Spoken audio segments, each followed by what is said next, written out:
नमस्कारः।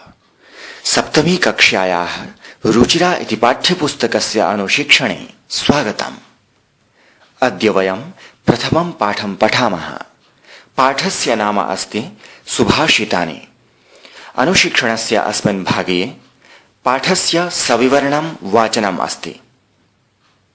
सुभाषितम् इत्यत्र पदद्वयम् अस्ति, सुभाषितं च। सु इत्युक्ते सुन्दरम्, उत्तमं, शोभनं।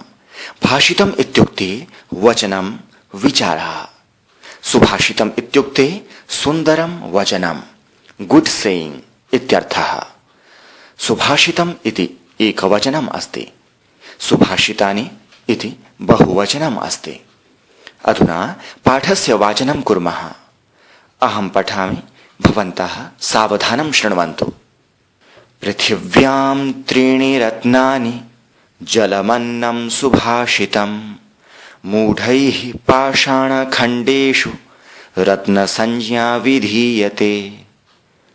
सत्येन धार्यते पृथ्वी, सत्येन तपते रविः, सत्येन वाति वायुश्च, सर्वं सत्ये प्रतिष्ठितम्। दाने तपसि शौर्ये च, विज्ञाने विनये नये, विस्मयो न हि कर्तव्यो बहुरत्ना वसुन्धरा। सद्भिरेव सहासीत, सद्भिः कुर्वीत संगतिम्, सद्भिर्विवादं मैत्रीं च, नासद्भिः किञ्चिदाचरेत्। धनधान्यप्रयोगेषु, विद्यायाः संग्रहेषु च, आहारे व्यवहारे च, त्यक्तलज्जः सुखी भवेत्। क्षमा वशीकृतिर्लोके, क्षमया किं न साध्यते। शान्ति खड्गः करे यस्य, किं करिष्यति दुर्जनः।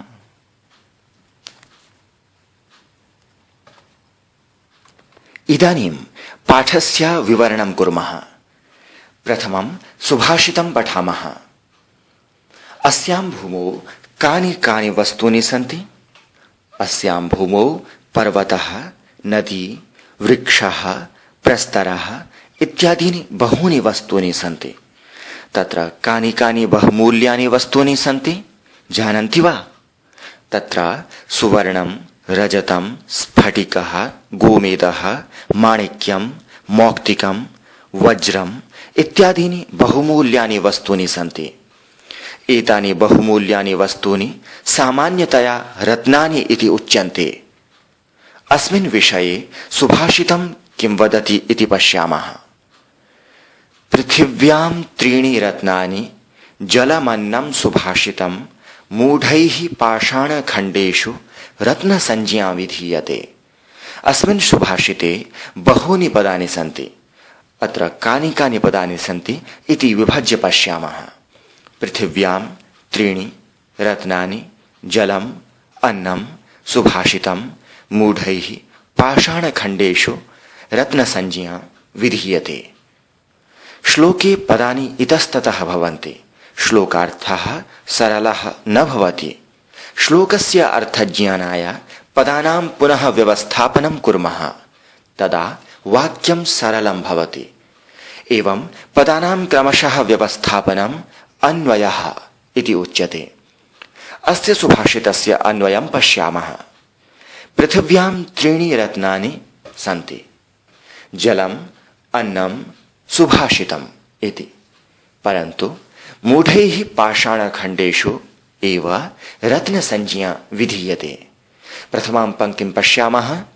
पृथिव्यां त्रीणि रत्नानि जलमन्नं सुभाषितम्। पृथिवी इत्युक्ते भूमिः।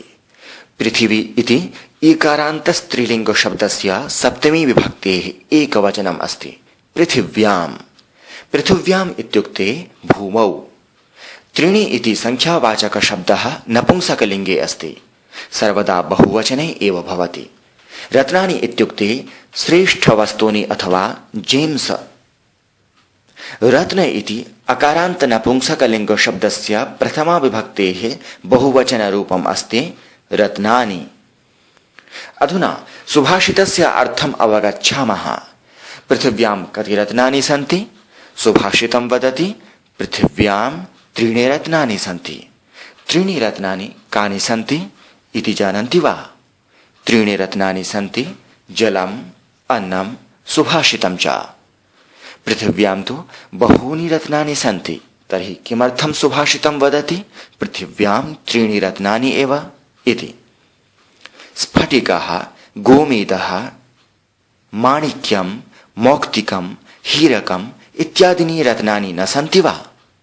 पश्यन्तु, स्फटिकः, गोमेदः, माणिक्यं, मौक्तिकं, हीरकम् इत्यादि विना अपि जीवनं शक्यम् अस्ति, परन्तु जलं विना जीवनम् अशक्यम्, भोजनेन विना जीवनम् अशक्यम्, उत्तमविचारं विना अपि अस्माकं जीवनम् अशक्यम् अस्ति। तस्मात् एतानि त्रीणि एव बहुमूल्यरत्नानि सन्ति। अधुना द्वितीयां पङ्क्तिं पश्यामः। मूढैः पाषाणखण्डेषु रत्नसंज्ञा विधीयते इति। मूढैः इत्युक्ते मूर्खैः। मूढ इति अकारान्त पुंलिंग शब्दस्य तृतीया विभक्तेः बहुवचनम् अस्ति मूढैः। रत्नसंज्ञा इत्युक्ते रत्नस्य नाम, नेम ऑफ जेम।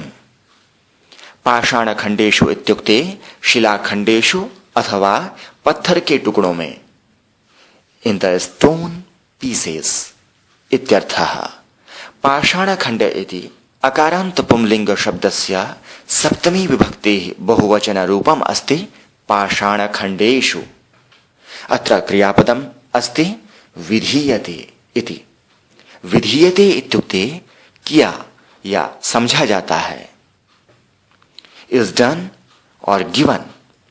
विधीयते इत्यत्र वि उपसर्गः अस्ति, धा धातुः अस्ति, लट् लकारे प्रथम पुरुषस्य एकवचनम्। एषः कर्मणि प्रयोगः अर्थात् पैसिव वॉइस अस्ति। किं विधीयते? रत्नसंज्ञा विधीयते। कैः रत्नसंज्ञा विधीयते? मूढैः रत्नसंज्ञा विधीयते। कुत्र रत्नसंज्ञा विधीयते? पाषाणखण्डेषु रत्नसंज्ञा विधीयते। अधुना तात्पर्यं पश्यन्तु। जलं, भोजनं, सुवचनानि च अस्माकं जीवने महत्वपूर्णानि सन्ति। यतोहि जलं विना जीवनम् अशक्यं, भोजनं विना शरीरस्य पोषणम् असाध्यम् अस्ति, तथा सुवचनानि विना नैतिक विकासः न सम्भवति। तस्मात् बुद्धिमन्तः जनाः जलम्, अन्नं, सुभाषितं च अमूल्यरत्नानि इति वदन्ति, किन्तु सामान्याः जनाः शिलाखण्डेषु रत्नानि पश्यन्ति। सम्प्रति आङ्ग्लभाषायाम् अर्थं पश्यामः। There are only 3 gems on the earth, namely water, meal and good sayings, but the stone pieces are named as gems by fools. अधुना हिंदी भाषायाम् अर्थं पश्यामः।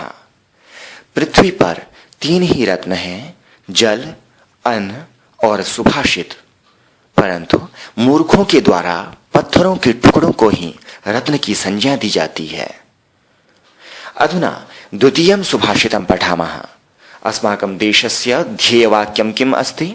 अस्माकं भारतदेशस्य ध्येयवाक्यम् अस्ति सत्यमेव जयते इति। अस्य अर्थः अस्ति सत्यस्य एव जयः भवति इति। अस्मिन् सुभाषिते सत्यस्य महत्त्वं वर्णितम् अस्ति। पश्यामः।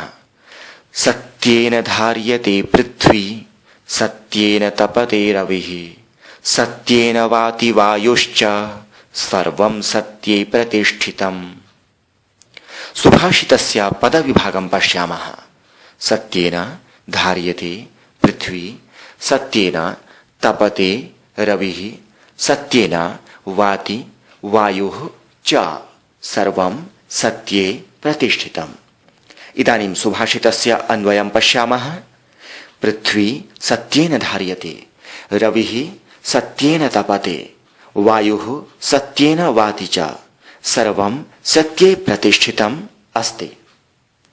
पश्यन्तु, अस्मिन् श्लोके 4 वाक्यानि सन्ति। पृथ्वी सत्येन धार्यते, रविः सत्येन तपते, वायुः सत्येन वाति, सर्वं सत्ये प्रतिष्ठितम्। प्रथमं वाक्यं पश्यामः। पृथ्वी सत्येन धार्यते। पृथ्वी इत्युक्ते धरा, सत्येन इत्युक्ते सत्यस्य द्वारा, बाय द यूनिवर्सल ट्रुथ। सत्य इति अकारान्त नपुंसकलिंग शब्दस्य तृतीया विभक्तेः एकवचनम्। धार्यते इत्युक्ते धारणं क्रियते। धार्यते इति धृधातोः लट् लकारस्य प्रथमपुरुषस्य एकवचनम् अस्ति। अत्र कर्मणि प्रयोगः अस्ति। कथं पृथ्वी सत्येन धृता अस्ति? पृथिव्यां बहवः व्यवहाराः भवन्ति। सत्यस्य कारणेन व्यवहारः सुगमः भवति। यदि सत्यं नास्ति तर्हि पृथिव्याम् अनाचारः भवति, सर्वम् अव्यवस्थितं भवति। सत्येन एव पृथिव्याः स्वस्थितिः भवति। पृथिवी सर्वेषां रक्षणं पोषणं च करोति। तस्मात् अस्माकं ऋषयः वदन्ति यत् पृथ्वी सत्येन धृता अस्ति। द्वितीयं वाक्यं पश्यामः। रविः सत्येन तपते। रविः इत्युक्ते सूर्यः, द सन। रवि इति इकारान्त पुंलिंग शब्दस्य प्रथमा विभक्तेः एकवचनम् अस्ति। तपते इत्युक्ते तपता है, शाइन्स, हीट्स, बर्न्स। तपते इति तप धातोः लट् लकारे प्रथम पुरुषस्य एकवचनम् आत्मनेपदी रूपं च अस्ति। अधुना वाक्यार्थम् अवगच्छामः। कथं सूर्यः सत्येन तपते? सूर्यः नियत समये उदयं प्राप्नोति तथा नियत समये अस्तं गच्छति। सूर्यः सर्वदा औष्ण्यं ददाति, तापं ददाति। सः सर्वदा प्रकृतिनियमं पालयति। सः प्रकृतितत्त्वस्य उल्लङ्घनं न करोति। अतः उक्तं सूर्यः सत्येन तपते इति। तृतीयं वाक्यं पश्यामः। वायुः सत्येन वाति। वायुः इत्युक्ते एयर। वायुः इति उकारान्त पुंलिंग शब्दस्य प्रथमा विभक्तेः एकवचनरूपम् अस्ति। वाति इत्युक्ते प्रवहते, ब्लूज। वाति इति वा धातोः लट् लकारे प्रथमपुरुषस्य एकवचनम् अस्ति। यथा सूर्यः प्रकृतिनियमं पालयति एवं वायुः अपि प्रकृतिनियमं पालयति। मनीषिणः वदन्ति वायुः सत्यस्य कारणाद् एव प्रवहति। चतुर्थं वाक्यं पश्यामः। सर्वं सत्ये प्रतिष्ठितम्। शब्दार्थान् अवगच्छन्तु। सर्वम् इत्युक्ते सकलम्, एव्रीथिंग। सर्वम् इति सर्वनाम नपुंसकलिङ्गपदम् अस्ति। सत्ये इत्युक्ते इन् द ट्रुथ। सत्य इति अकारान्त नपुंसकलिंग शब्दस्य सप्तमी विभक्तेः एकवचनरूपम् अस्ति। सत्ये इति। प्रतिष्ठितम् इत्युक्ते सुस्थितम् अथवा सम्यक् प्रकारेण स्थितम्, सिचुएटेड इत्यर्थः। अर्थात् एवं प्रकृतेः सर्वाः शक्तयः स्वनियमं पालयन्ति। तत्र सत्यम् एव एकं विशिष्टं तत्त्वम् अस्ति। सत्यं विना न किमपि प्रचलति। अधुना श्लोकस्य तात्पर्यम् अवगच्छामः। अस्मिन् श्लोके सत्यस्य महत्त्वं निरूपितम् अस्ति। इयं भूमिः सत्येन धृता अस्ति। सूर्यः सत्येन एव तपते। वायुः अपि सत्यस्य आधारेण एव सञ्चरति। जगति विद्यमानं सर्वं सत्ये प्रतिष्ठितम् अस्ति। सत्यमेव सर्वेषाम् आधारमूलं शक्तिमूलं च भवति। अतः अस्माभिः सर्वदा सत्यस्य पालनं करणीयम्। अधुना आङ्ग्लार्थं पश्यामः। The earth is sustained by the truth. Truth makes sun to warm, heat. Air blows by the truth, and in this world everything is situated in the truth only. सत्य के द्वारा पृथ्वी को धारण किया जाता है। सत्य के कारण से ही सूर्य तपता है। सत्य के कारण से ही वायु बहती है और सब कुछ सत्य में ही प्रतिष्ठित है। अधुना तृतीयं सुभाषितं पठामः। जनाः कुत्र कुत्र अहङ्कारं प्रदर्शयन्ति इति भवन्तः जानन्ति वा? धनेषु, विद्यायां, सौन्दर्ये इत्यादिषु स्थानेषु जनाः अहङ्कारं प्रदर्शयन्ति। अस्मिन् विषये सुभाषितं किं वदति पश्यामः। दाने तपसि शौर्ये च विज्ञाने विनये नये विस्मयो नहि कर्तव्यो बहुरत्ना वसुन्धरा। प्रथमं पदविभागं पश्यामः। दाने तपसि शौर्ये च विज्ञाने विनये नये विस्मयः न हि कर्तव्यः बहुरत्ना वसुन्धरा। अधुना अन्वयं कुर्मः। दाने तपसि शौर्ये विज्ञाने विनये नये च विस्मयः न हि कर्तव्यः यतो हि वसुन्धरा बहुरत्ना अस्ति। अधुना सुभाषिते आगतानां केषाञ्चन शब्दानाम् अर्थम् अवगच्छामः। दाने इत्युक्ते दानकार्येषु, तपसि इत्युक्ते तपस्यायां, शौर्ये इत्युक्ते पराक्रमे, विज्ञाने इत्युक्ते विशिष्टज्ञाने, शास्त्रज्ञाने, विनये इत्युक्ते नम्रतायां, नये इत्युक्ते नीतौ, विस्मयः इत्युक्ते गर्वः, अहङ्कारः, न हि कर्तव्यः इत्युक्ते न हि करणीयः, मस्ट नॉट बी डन। सम्प्रति वक्तुं शक्नुवन्ति वा कुत्र विस्मयः न हि कर्तव्यः? दाने तपसि शौर्ये विज्ञाने विनये नये च विस्मयः न हि कर्तव्यः। अत्र दान इति नपुंसकलिंग शब्दस्य सप्तमी विभक्तेः एकवचनरूपम् अस्ति दाने इति। तपस् इति नपुंसकलिंग शब्दस्य सप्तमी विभक्तेः एकवचनरूपम् अस्ति तपसि इति। शौर्य इति नपुंसकलिंग शब्दस्य सप्तमी विभक्तेः एकवचनरूपम् अस्ति शौर्ये इति। विज्ञान इति नपुंसकलिंग शब्दस्य सप्तमी विभक्तेः एकवचनम् अस्ति विज्ञाने इति। विनय इति पुंलिंग शब्दस्य सप्तमी विभक्तेः एकवचनम् अस्ति विनये इति। नय इति पुंलिंग शब्दस्य सप्तमी विभक्तेः एकवचनम् अस्ति नये इति। किमर्थं विस्मयः न हि कर्तव्यः? वसुन्धरा बहुरत्ना अस्ति, अतः विस्मयः न हि कर्तव्यः। वसुन्धरा बहुरत्ना इत्युक्ते भूमिः बहुरत्नैः युक्ता अस्ति। अर्थात अस्माकं समाजे बहवः जनाः दानवीराः, शूरवीराः, धैर्यशालिनः, तपस्विनः, विज्ञानिनः, नीतिज्ञाः, विनयशीलाः च सन्ति। अतः एतादृशेषु विषयेषु अस्माभिः गर्वः न करणीयः। अधुना सुभाषितस्य तात्पर्यं पश्यामः। अहम् एव दानी अस्मि, अहम् एव तपस्वी अस्मि, अहम् एव शूरवीरः अस्मि, अहम् एव ज्ञानी अस्मि, एवं प्रकारेण अहङ्कारः न करणीयः। यतो हि एतादृशाः जनाः अस्मिन् लोके बहवः सन्ति। बहवः एतान् गुणान् धारयन्ति, न तु एकः एव। तस्माद् उक्तं वसुन्धरा बहुरत्नैः युक्ता अस्ति। सम्प्रति आङ्ग्लार्थं पश्यामः।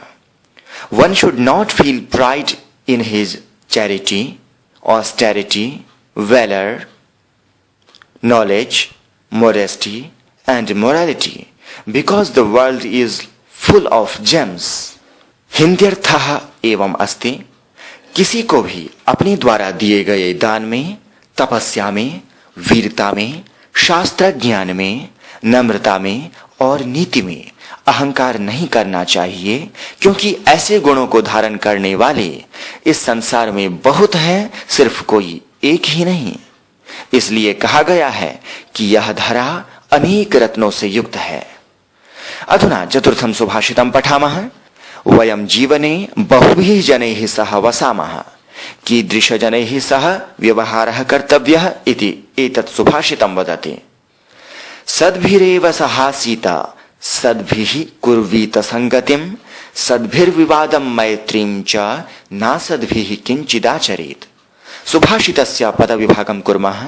सद्भिः एव सह आसीत्, सद्भिः कुर्वीत संगतिं, सद्भिः विवादं मैत्रीं च न असद्भिः किञ्चित् आचरेत्। सुभाषितस्य अन्वयं कुर्मः। सद्भिः सह एव आसीत, सद्भिः सह संगतिं कुर्वीत, सद्भिः सह विवादं मैत्रीं च कुर्वीत, न असद्भिः सह किञ्चित् आचरेत्। अस्मिन् सुभाषिते चत्वारि वाक्यानि सन्ति। सद्भिः सह एव आसीत, सद्भिः संगतिं कुर्वीत, सद्भिः विवादं मैत्रीं च कुर्वीत, न असद्भिः किञ्चित् आचरेत्। प्रथमं वाक्यम् अवगच्छामः। सद्भिः सह एव आसीत। सद्भिः इत्युक्ते सज्जनैः, उत्तमैः, वित् नोबल पीपल। सत् इति तकारान्त पुंलिङ्ग शब्दः अस्ति। अस्य तृतीया विभक्तेः बहुवचनम् अस्ति सद्भिः इति। एव इत्युक्ते केवलम्, आसीत इत्युक्ते उपविशेत्। आसीत् इति आत्मनेपदी रूपम् अस्ति। आस् धातोः विधिलिङ् लकारे प्रथमपुरुषस्य एकवचनम् अस्ति। कैः सह एव आसीत, सद्भिः सह एव आसीत, अर्थात् सज्जनैः सह एव उपविशेत्। अग्रे पश्यन्तु। द्वितीयं वाक्यम् अवगच्छामः। सद्भिः संगतिं कुर्वीत। संगतिः इत्युक्ते वासः, सहगतिः, एसोसिएशन। संगतिम् इति इकारान्त स्त्रीलिङ्ग शब्दस्य द्वितीया विभक्तेः एकवचनम् अस्ति। कुर्वीत इत्युक्ते कुर्यात्, करणीयम्, मस्ट डू। कुर्वीत इति आत्मनेपदी रूपम् अस्ति। क्रीधातोः विधिलिङ् लकारे प्रथमपुरुषस्य एकवचनम् अस्ति। वाक्यार्थः अस्ति सज्जनैः सह सम्मिल्य गमनागमनं करणीयम्। तृतीयं वाक्यं पठामः। सद्भिः विवादं मैत्रीं च कुर्वीत। विवादः इत्युक्ते वादः, चर्चा, डिस्कशन। विवाद इति अकारान्त पुंलिङ्ग शब्दस्य द्वितीया विभक्तेः एकवचनम् अस्ति विवादम्। मैत्रीम् इत्युक्ते मित्रतां, सख्यम्, एमिटी, फ्रेंडशिप। मैत्री इति ईकारान्त स्त्रीलिङ्ग शब्दस्य द्वितीया विभक्तेः एकवचनम् अस्ति मैत्रीम्।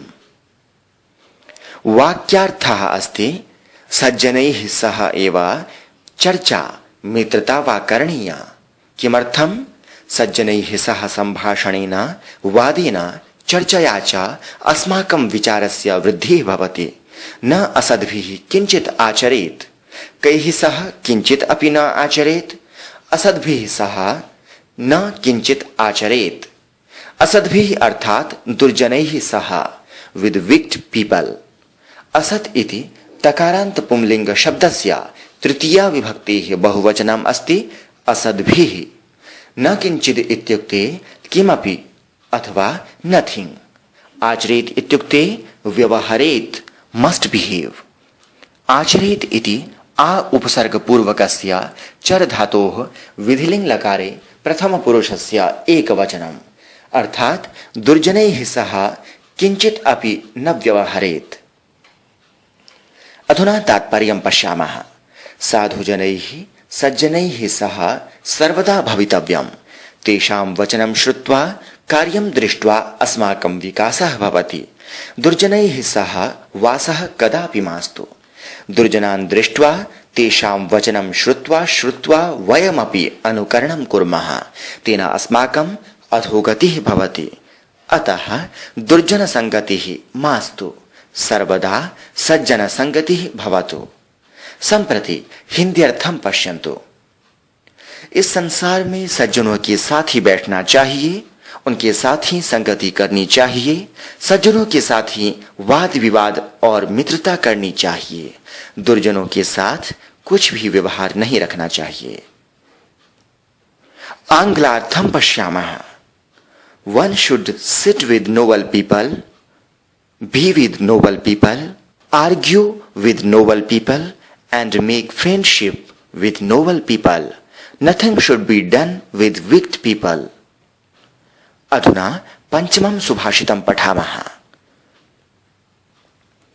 धनधान्य प्रयोगेषु विद्यायाः संग्रहेषु च आहारे व्यवहारे च त्यक्तलज्जः सुखी भवेत्।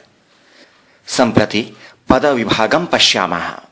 धनधान्य प्रयोगेषु विद्यायाः संग्रहेषु च आहारे व्यवहारे च त्यक्तलज्जः सुखी भवेत्। सुभाषितस्य अन्वयं पश्यामः। धनधान्य प्रयोगेषु विद्यायाः संग्रहेषु च त्यक्तलज्जः सुखी भवेत्। आहारे व्यवहारे च अपि त्यक्तलज्जः सुखी भवेत्। श्लोकानुसारं कः सुखी भवति? उत्तरम् अस्ति त्यक्तलज्जः सुखी भवति। त्यक्तलज्जः इत्युक्ते यः लज्जां त्यक्तवान्। लज्जा इत्युक्ते संकोचः, शाइनेस। वयं कदाचित् लज्जाम् अनुभवामः, लज्जा अपेक्षते, किन्तु सर्वदा लज्जा न करणीया। कुत्र कुत्र न करणीया इति पश्यामः। धनप्रयोगे लज्जा न करणीया। धान्यस्य अथवा अन्नस्य संग्रहे लज्जा न करणीया। तृतीयं विद्यार्जने लज्जा न भवेत्। चतुर्थं भोजनसमये संकोचः न करणीयः। अपि च अन्य दैनिक व्यवहारेषु अपि स्पष्टता निमित्तं लज्जा त्यक्तव्या। अधुना सुभाषितस्य एकैकं वाक्यम् अवगच्छामः। वाक्यम् अस्ति धनधान्य प्रयोगेषु त्यक्तलज्जः सुखी भवेत्। धनधान्य प्रयोगेषु इति शब्दस्य अर्थः अस्ति धनस्य धान्यस्य च उपयोगेषु। धनधान्य प्रयोग इति अकारान्त पुंलिंग शब्दस्य सप्तमी विभक्तेः बहुवचनम् अस्ति। धनधान्य प्रयोगेषु त्यक्तलज्जः इत्युक्ते संकोचरहितः, शाइलेस। त्यक्तलज्जा इति अकारान्त पुंलिंग शब्दस्य प्रथमा विभक्तेः एकवचनम् अस्ति त्यक्तलज्जः। सुखी इत्युक्ते प्रसन्नः, सन्तुष्टः। सुखिन् इति नकारान्त पुंलिंग शब्दस्य प्रथमा विभक्तेः एकवचनम् अस्ति सुखी। भवेत् इत्युक्ते वर्तेत, मस्ट बी। भवेत् इति शब्दः भूधातोः विधिलिङ् लकारे प्रथमपुरुषस्य एकवचनम् अस्ति। वाक्यार्थम् अवगच्छामः। धनप्रयोगे लज्जा न करणीया। धनस्य दाने स्वीकरणे च गणना विषये सर्वदा स्पष्टता आवश्यकी। यथा आपणे कः करोति, धान्यस्य अन्यस्य संग्रहे उपयोगे वा लज्जा न करणीया। तत्र संकोचकरणेन हानिः भवितुम् अर्हति। द्वितीयं वाक्यं पठामः। विद्यायाः संग्रहेषु च त्यक्तलज्जः सुखी भवेत्। विद्यायाः इत्युक्ते शिक्षायाः, ज्ञानस्य। विद्या इति आकारान्त स्त्रीलिंग शब्दस्य षष्ठी विभक्तेः एकवचनम् अस्ति विद्यायाः। संग्रहेषु अर्थात् एकत्रीकरणेषु, इन एक्वायरिंग। संग्रह इति अकारान्त पुंलिंग शब्दस्य सप्तमी विभक्तेः बहुवचनम् अस्ति संग्रहेषु। पश्यन्तु, पठनसमये अस्माकं संशयः भवति। तदा संकोचं विना शिक्षकाणाम् अथवा मित्राणां समीपे प्रश्नः करणीयः। यदि संकोचं कुर्मः तर्हि किं भवति? ज्ञानं प्राप्तुं न शक्नुमः खलु। अतः विद्याभ्याससमये लज्जा त्यक्तव्या एव। तृतीयवाक्यस्य अर्थम् अवगच्छामः। आहारे व्यवहारे च त्यक्तलज्जः सुखी भवेत्। आहारे इत्युक्ते भोजने। आहार इति अकारान्त पुंलिंग शब्दस्य सप्तमी विभक्तेः एकवचनम् अस्ति। व्यवहारे इत्युक्ते आचरणे, इन बिहेवियर। व्यवहार इति पुंलिंग शब्दस्य सप्तमी विभक्तेः एकवचनं व्यवहारे।